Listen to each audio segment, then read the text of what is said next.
Salut les amis, aujourd'hui on se retrouve pour l'épisode numéro 822 de l'After Zap Image. On va débuter avec cette date qui concerne le FC Barcelone, c'était il y a 41 ans, jour pour jour, l'ouverture du centre de formation du Barça, la Masia qui a permis à de nombreux joueurs de se révéler au plus haut niveau mondial. On peut citer notamment Lionel Messi, Andrés Iniesta, Xavi, Carles Puyol, Sergio Busquets, Gérard Piqué, Victor Valdés. Il y en a évidemment beaucoup d'autres. C'est un centre de formation qui amène en général de très très grands talents. On poursuit avec les résultats de la veille en Ligue des Champions. Salzbourg qui fait match nul face au Lokomotiv Moscou. La défaite du Real, défaite surprenante à domicile pour les Madrilènes face au Shakhtar. Le Bayern qui s'impose largement face à l'Atlético 4-0, match nul pour l'Inter face à Gladbach 2-2, la défaite de l'OM, on en reparlera, la victoire de City 3-1 face à Porto, la victoire de Liverpool du côté de l'Ajax et la victoire aussi de l'Atalanta 4-0 à Midtjylland. On démarre avec le résultat de l'Olympique de Marseille, battu 1-0 en toute fin de match. Les Marseillais encaissent l'ouverture du score à la 90e minute sur une petite erreur de Jordan Amavi, une petite erreur qui coûte cher, qui coûte des points à l'Olympique de Marseille face à certainement l'équipe qui est la plus faible du groupe, l'Olympiakos. Alors on peut inclure aussi évidemment l'Olympique de Marseille parce que là je pense qu'on a vraiment les deux équipes les plus faibles du groupe. Il me semble que City et Porto sont au-dessus dans ce groupe, donc c'est évidemment un gros coup dur pour l'OM de ne pas prendre 2 points, surtout que voilà, par rapport à la physionomie du match, Marseille tenait quand même 1 point, c'était plutôt pas mal, et puis non, au final ça fait 0 points pour l'OM qui craque à la 90e grâce à un but de Coca qui est bien servi par Mathieu Valbuena. D'ailleurs Valbuena a été élu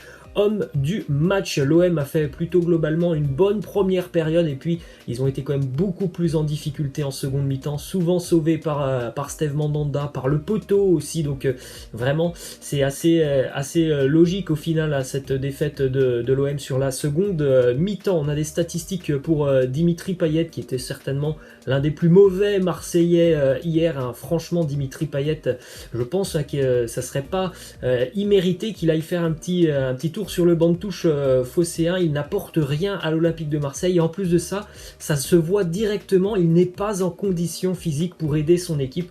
En tout cas, regardez les stats de Dimitri Payet en Ligue des Champions, c'est 18 matchs joués, 0 but marqué et seulement 2 passes décisives. On a une déclaration d'André Villas-Boas qui nous dit « Vos questions sur le niveau décevant des joueurs, ce n'est pas la peine de me les poser, moi je protège mes joueurs, s'ils sont incapables d'être au top niveau, c'est de ma faute, je dois les ramener au niveau Ligue des Champions. » Alors on peut se poser aussi des questions par rapport à la compo d'équipe d'André Villas-Boas, mais c'est vrai qu'il y a quand même des joueurs du côté de l'OM qui ne sont pas au niveau physiquement, et évidemment c'est très compliqué d'aller chercher un résultat en Ligue des Champions si ne serait-ce que physiquement tes joueurs ne sont pas au niveau, par exemple Dimitri Payet et Dario Benedetto. Je suis désolé, mais je pense que vraiment ils devraient aller faire un tour sur le banc de touche. Ça ne peut pas être pire que ce que l'on voit de ces deux joueurs actuellement. Ensuite, dans le groupe de l'Olympique de Marseille, le Manchester City s'est imposé face au FC Porto 3-1 grâce à des buts de Agüero, Gundogan et Ferran Torres. C'est une victoire importante pour City qui a eu un début de saison assez compliqué. Ça leur permet d'engranger de la confiance avec notamment le retour de Agüero décisif sur penalty. C'est important, le prochain adversaire de l'OM c'est Manchester City, donc évidemment pour l'OM il faudra être présent face à Manchester City, mais présent dans tous les domaines, et ça sera évidemment très très compliqué. À noter que Sergio Agüero qui a marqué hier est devenu le 9e meilleur buteur de l'histoire de la Champions League avec 62 buts marqués, et pour Raheem Sterling et Riyad Mahrez hier ils ont respectivement joué leur 250e et 100e match avec City. Regardez les statistiques quand même très intéressantes pour Raheem Sterling avec City. En seulement 250 matchs, c'est quand même 104 buts marqués pour 77 passes décisives et aussi 7 trophées remportés donc par Sterling du côté de City. Ce sont des statistiques plutôt quand même sympas évidemment pour l'ailier de City. On enchaîne avec du côté de l'Inter. Hier on l'a appris quelques heures avant le match face à Gladbach, Achraf Hakimi, l'international marocain qui a malheureusement été testé positif au Covid. Évidemment, il n'a pas joué hier face à Gladbach, il ne jouera pas non plus ce week-end en Serie A. Il risque aussi d'être absent pour le prochain match de Ligue des Champions. C'est un coup dur pour l'Inter qui a quand même quelques absents déjà depuis le début d'année dans le secteur défensif, hein, notamment Milan Skriniar, c'est un absent d'importance pour les interistes qui sont tenus en échec hier par le Borussia Mönchengladbach, 2 buts partout. Évidemment, Romelu Lukaku a marqué, il a encore marqué même un doublé. Alors c'est dommage pour les interistes qui ont encore une fois beaucoup dominé ce match. Gladbach a deux tirs cadrés dans le match, les deux vont au fond. C'était un petit peu le même match que face au Milan il y a quelques jours en Serie A. L'Inter qui domine beaucoup, mais les absences dans le secteur défensif se font ressentir du côté de l'Inter, qui est puni et qui ne prend qu'un point face à Gladbach. On poursuit avec ces deux petites statistiques qui concernent Romelu Lukaku, qui est absolument monstrueux déjà depuis plus d'un an maintenant. C'est assez incroyable, hein, le fait qu'il arrive à toujours marquer dans ses matchs. Il est hyper régulier. Romelu Lukaku a inscrit 10 buts avec l'Inter en Ligue des Champions ou Europa League depuis le début de la saison dernière. Seul un joueur fait mieux que lui, Robert Lewandowski. Et on continue avec cette autre statistique qui concerne l'international belge. Il a marqué lors de ses 9 derniers matchs de Coupe d'Europe. On sait qu'il était sur une énorme série en Europa League, et puis donc il a démarré hier sur les mêmes bases avec ce doublé en Ligue des Champions. C'est assez fort ce que nous fait Romelu Lukaku, que ça soit avec l'Inter ou aussi avec la sélection belge. On prend la direction de Madrid maintenant avec le résultat du Real, battu sévèrement à domicile par le Shakhtar 3-2. Et dire qu'à la mi-temps il y avait déjà 3-0 pour les Ukrainiens.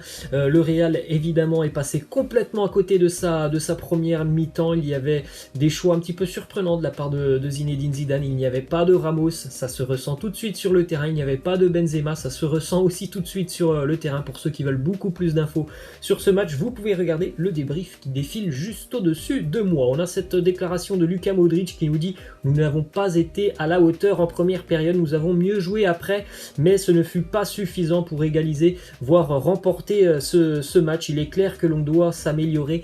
Il n'y a pas le temps de s'apitoyer car le prochain match arrive rapidement. Et quel match, on rappelle, samedi, Classico du côté du Camp Nou, un match particulier avec le Real Madrid qui reste sur 2 défaites à domicile. On a aussi une info et une mauvaise nouvelle, encore une pour le Real de Zinedine Zidane. Cette fois-ci c'est confirmé, on a à peu près la date du retour d'Eden Hazard du côté de Madrid, et normalement Eden Hazard devrait faire son retour fin novembre, début décembre, évidemment si tout se passe bien pour l'international belge. Ça fera quand même 3 classicos ratés pour Eden Hazard depuis qu'il est arrivé à Madrid. Il n'a jamais affronté le Barça. On enchaîne avec quelques petites infos du côté du Paris Saint-Germain après le match face à Manchester. Regardez la hitmap de Neymar et Mbappé, c'est assez incroyable, les deux joueurs qui se marchent dessus. On peut le voir par le biais de cette hitmap, les deux joueurs qui ont joué beaucoup côté gauche, donc évidemment c'était très très compliqué pour le PSG ce match face à Manchester. Et quand on ajoute aussi le fait que Thomas Tuchel s'entête à vouloir jouer sans véritable numéro 9, et bien évidemment ça pose des problèmes. On enchaîne justement avec une info qui concerne Thomas Tuchel. Leonardo aurait déjà demandé à l'émir du Qatar l'autorisation de remplacer Thomas Tuchel. La tension est montée entre les deux hommes suite à la défaite face à Manchester United. Le seul problème pour le moment qui gêne un petit peu, je pense, du côté du Qatar, c'est que de virer Thomas Tuchel, ça coûterait quand même 20 millions d'euros au Paris Saint-Germain. Alors évidemment, s'il faut vraiment virer Thomas Tuchel, ça sera pas un problème, 20 millions d'euros, ils vont les trouver, mais on aimerait quand même du côté de Paris essayer de ne pas passer par cette option de devoir payer 20 millions d'euros pour virer Thomas Tuchel. En tout cas, on le comprend et on le sait déjà depuis quelques semaines, il y a beaucoup trop de tensions entre Tuchel et Leonardo, à mon avis. Franchement, Thomas Tuchel, il ne terminera même pas la saison du côté de Paris, et en plus de ça, on a vu une attitude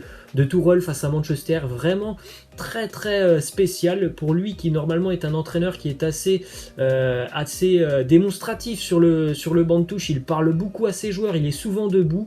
Pour ceux qui ont vu le match face à Manchester, c'était assez stupéfiant. À chaque fois que la caméra se posait sur Thomas Tuchel, il était au fond de son siège, vraiment sans réaction par rapport au match de son équipe. Ensuite, on a une autre mauvaise nouvelle pour le Paris Saint-Germain.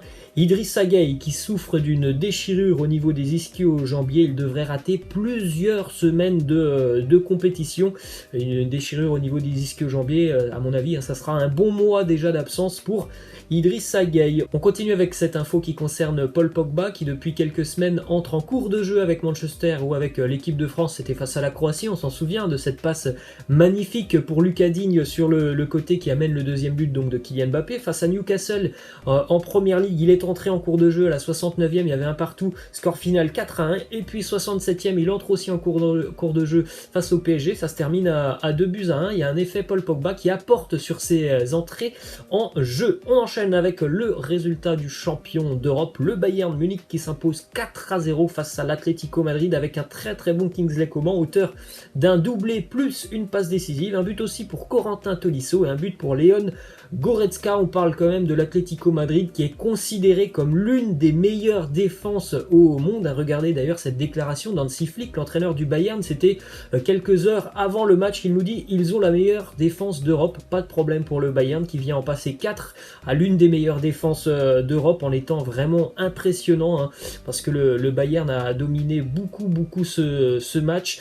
Même si Lewandowski ne marque pas, vous avez quand même d'autres joueurs qui vont prendre la relève. Il y a vraiment une force de frappe du Bayern qui est collective. Petite statistique pour Manuel Neuer, auteur d'un clean sheet, un de plus pour Manu Neuer, 200 clean sheets avec le Bayern Munich. On poursuit avec cette statistique qui concerne le Bayern sous Hansi Flick. On rappelle Hansi Flick, hein, ça fait même pas un an qu'il est au Bayern Munich, c'est déjà la 20e fois que le Bayern marque plus de 4 buts dans un match sous Hansi Flick. Et puis les statistiques du Bayern avec Flick en Ligue des Champions, c'est un 100%, 9 matchs, 9 victoires, 34 buts marqués, seulement 4 buts encaissés. Pour la direction de l'Angleterre maintenant avec cette déclaration de Mesut Özil sur sa mise à l'écart. On rappelle hein, qu'il ne jouera pas du tout du côté des Gunners cette année, en tout cas pas en Première Ligue et pas en Europa League. Il nous dit: en prolongeant en 2018, j'ai prêté allégeance et loyauté au club que j'aime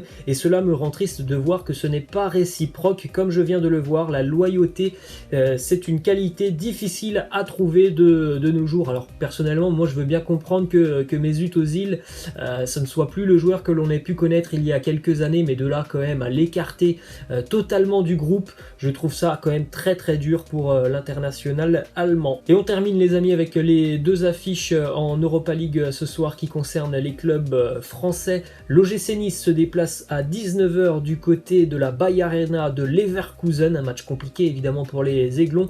Et puis à 21h, le LOSC se déplace en République tchèque pour affronter le Sparta Prague d'ailleurs. Hein. Les deux équipes se retrouveront dimanche en Ligue 1 à l'Allianz Riviera. On aura un Nice-Lille. Voilà les amis, c'est la fin de cet After Zap Image. Je vous laisse et je vous dis à demain. Ciao.